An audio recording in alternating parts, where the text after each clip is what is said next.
Hi friends. പിന്നെ ഞാനിന്ന് വന്നത് ഒരു പഴം കൊണ്ട് ഒരു അട ഉണ്ടാക്കാനാണ്. അട ഉണ്ടാക്കി കാട്ടിത്തരാൻ വേണ്ടിയിട്ടാണെന്ന് വന്നത്. അപ്പം നെയ്യപ്പം പഴംപൊരിയൊക്കെ കഴിച്ച് നിങ്ങൾ സന്തോഷമായിരിക്കുമായിരിക്കും എന്ന് ഞാൻ വിചാരിക്കുന്നു. പിന്നെ അതുകൊണ്ട് നമുക്ക് ഈ പഴത്തിൻ്റെ അട ഉണ്ടാക്കാൻ വേണ്ടി എന്തൊക്കെയാണ് വേണ്ടതെന്ന് ഞാനിപ്പോൾ നമുക്ക് കാട്ടിത്തരാം. ഒരു 1/2 കിലോ പഴമാണ്, നല്ല പഴുത്ത പഴമാണ്. പിന്നെ എടുത്ത് മുറിച്ച് വെച്ചിട്ടുണ്ട്. പിന്നെ ചെറുതാക്കി കഷ്ണാക്കി വെച്ചതാണ്. ഒരു മുറി തേങ്ങ ഞാൻ ചിരവി വെച്ചിട്ടുണ്ട്. പിന്നെ അതും അതിലിട്ടിട്ട് പിന്നെ അണ്ടിപ്പരിപ്പ് മുന്തിരിയുമാണ്. പിന്നെ ഏലക്കായ് ജീരകം പൊടിച്ച പൊടിയാണ്. പിന്നെ തേങ്ങ കുറച്ച് പൊരിച്ച് വെച്ചിട്ട് ചെറുതാക്കി കൊത്തിയിട്ടിട്ട് പൊരിച്ച് വെച്ചിട്ടുണ്ട്. അപ്പോൾ ഇതൊക്കെ കൂടി നമുക്കൊരു മസാല ഉണ്ടാക്കാം. അപ്പോൾ അതിൽ ഇടാനുള്ളത് ഒരു 4 ടേബിൾ സ്പൂൺ പഞ്ചസാരയാണ് ഞാൻ എടുത്തത് ഈ മസാല ഉണ്ടാക്കാൻ വേണ്ടിയിട്ട്. അപ്പോൾ നമുക്ക് മസാല എങ്ങനെയാണ് ഉണ്ടാക്കുന്നത് നോക്കാം.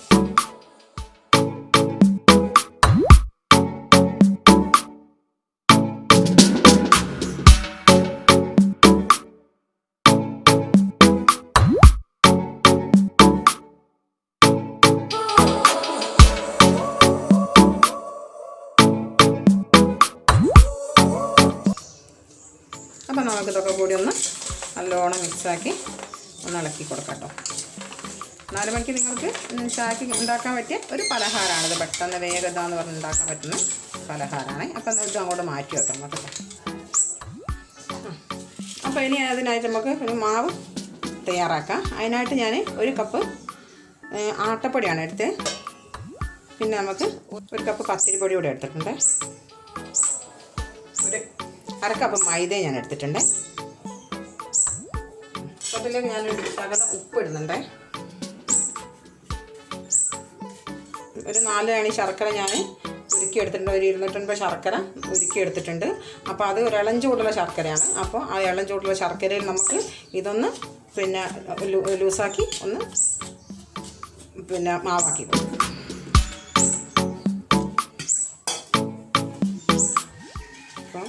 നല്ലോണം ഇളക്കി ഒരു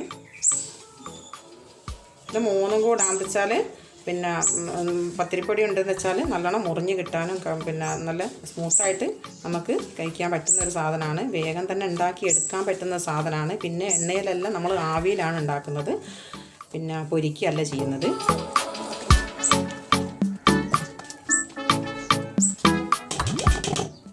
തുള്ളി വെള്ളം ഒഴിക്കണ്ടേ ഞാനതിൽ, കാരണം പിന്നെ ശർക്കര നല്ല കട്ടി ശർക്കരയാണ്. അപ്പോൾ മധുരം അധികം എടുക്കണം.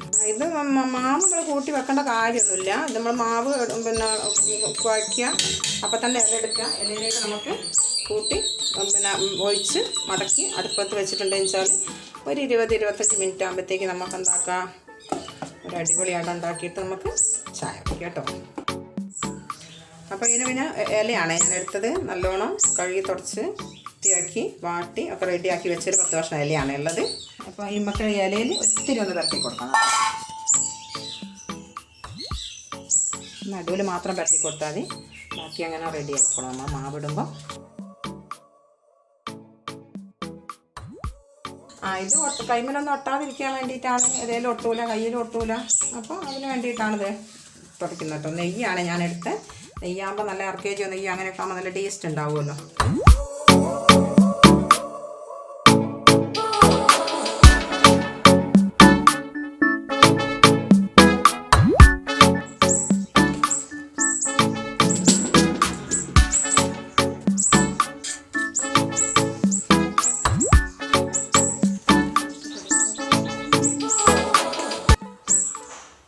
നമ്മളെ വീട്ടിൽ നല്ല പഴുത്തെടുക്കുന്ന പഴമാണ്.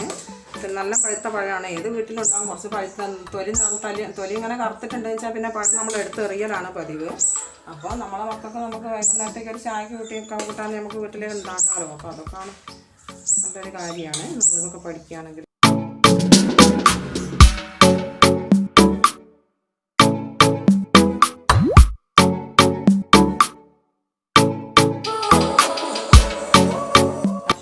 ഇനി നമുക്ക് ഇത് മടക്കുന്ന ഞാൻ കാട്ടിത്തരാം.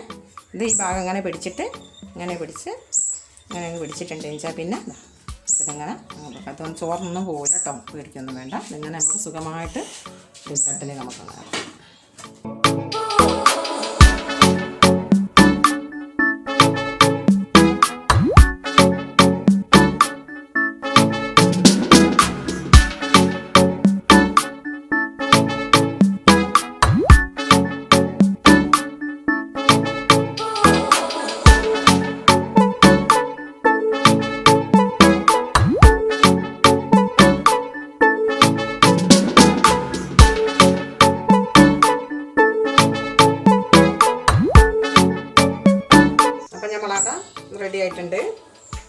പിന്നെ എന്താ നല്ല അടിപൊളി ആയിട്ടുണ്ട്. പിന്നെ നല്ല നല്ല അടയാണ്, നല്ല സ്മൂത്തുണ്ട്. പിന്നെ ഇതൊന്നുകൂടി സ്മൂത്താവാൻ പിന്നെ ഇതിലൊന്നുകൂടി സ്മൂത്തായി വരും. ഇത് നല്ല പഴം പിന്നെ നല്ല പഴുത്ത പഴം ആയതുകൊണ്ടാണ്. അപ്പം പിന്നെ ഒരു കായ് പഴം ഒന്ന് മിക്സിയിൽ അടിച്ചിട്ട് ആ മാവിലങ്ങ് നല്ലോണം യോജിപ്പിച്ച് നല്ലോണം അടിച്ചങ്ങ് ഇളക്കി കൊടുത്തിട്ട് നമ്മൾ പിന്നെ ആക്കി പിന്നെ പാർന്നിങ്ങനെ മടക്കി വെക്കുകയാണെങ്കിൽ നല്ല ഒന്നും കൂടി ബോസാവും, നല്ല സ്മൂത്താവും. ഇപ്പം തന്നെ നല്ല സ്മൂത്താണ്. ഇത് നല്ല പഴുത്ത പഴമാണ്. ഇനി അബദ്ധവശാൽ പഴുത്ത പഴമല്ല, പഴത്തിന് ശേഷം പഴം അല്ല പഴുപ്പ് കുറവാണെങ്കിൽ അങ്ങനെ ചെയ്താൽ മതി. അപ്പോൾ നമ്മളവിടെ റെഡി ആയിട്ടുണ്ട്. Thank you.